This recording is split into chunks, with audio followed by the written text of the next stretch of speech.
redwood canopy is a violent place in storms. These big winds come in, particularly in the wintertime, and massive stuff breaks off. And because these trees have such dense and complex crowns, big pieces that fall off often don't reach the ground. And so, for example, here, just above me is this big old dead branch that's wedged into place, along with another one here.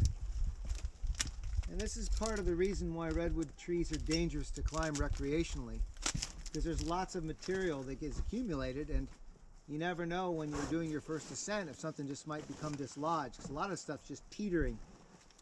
But what's really interesting is that these dead pieces of wood that get hung up in the canopy become important habitats for lichens and bryophytes. And you can see all the stuff living on the surface of these wedged dead branches.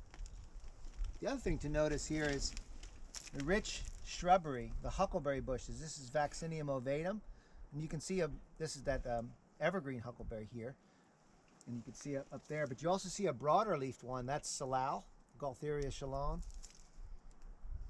This tree is covered with epiphytic woody plants, not visible, but just underneath the camera is a little Douglas fir a couple feet high. And basically, these woody epiphytes live on the rotting wood that has a lot of water stored in it. So during storms, these broken pieces will, kind of like a sponge, absorb water and then retain that water. And over time, as it's processed by decay fungi, the roots of the, particularly the vaccinium, can impregnate that wood material, the dead wood, inside the trunk. And then they become these long-lasting reservoirs.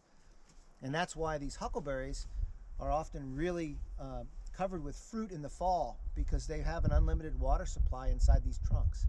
And I think that the huckleberries in the canopy are probably more successful reproductively than the ones on the ground in the shade. There's plenty of light up here and also plenty of water.